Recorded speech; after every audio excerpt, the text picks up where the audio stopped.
जय महाराष्ट्र. धाराशिव जिल्ह्यातील सर्व जनतेला माझी विनंती आहे की आपण बघतोय की मागच्या 3 दिवसापासून रोज संध्याकाळी ग्रामीण भागातील लाईट पूर्णपणे बंद केली जाते. विद्यार्थ्यांनी अभ्यास कधी करायचा? आपल्या जिल्ह्यात पंढरपूरला जाणाऱ्या दिंड्या आलेल्या आहेत, त्यांच्या जेवणाची गैरसोय होते, विद्यार्थी अभ्यास करू शकत नाही. यात उन्हाचा कडाका वाढलेला आहे. काही ठिकाणी पेरण्या झाल्या, त्या ठिकाणी शेतीला सोयाबीनला पाणी द्यायचंय. अशा वेळेस या लोडशेडिंगच्या नावाखाली आपली रोज लाईट बंद केली जाते. ही एका बाजूला लोडशेडिंग, एका बाजूला मुख्यमंत्री म्हणतात की आपलं राज्य एनर्जी सरप्लस आहे, म्हणजे आपल्याला जेवढी गरज आहे त्यापेक्षा जास्त आपण ऊर्जा निर्मिती करतो. तर मग धाराशिव जिल्ह्यात लोडशेडिंग का?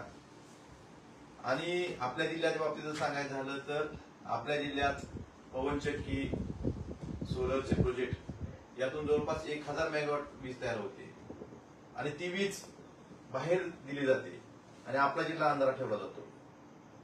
हा एक भाग. आणि दुसऱ्या बाजूला स्मार्ट मीटरच्या माध्यमातून स्मार्ट लूट या सरकारनं चालू केलेली आहे.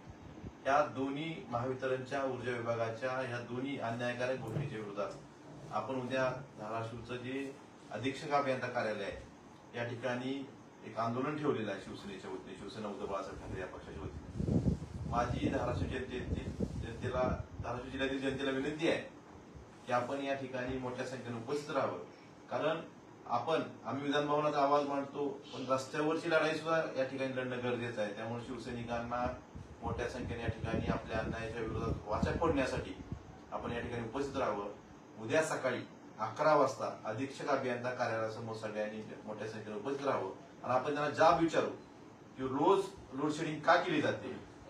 या स्मार्ट मीटर आमच्या कुणीही माणूस घरी नसताना स्मार्ट मीटरची लूट, स्मार्ट मीटरच्या माध्यमातून आमची लूट का केली जाते हे जाब विचारण्यासाठी आपण उद्या सकाळी सगळ्यांनी मोठ्या संख्येने अधीक्षक अभियंता कार्यालय धाराशिव येथे उपस्थित राहावे हीच विनंती. धन्यवाद. जय महाराष्ट्र.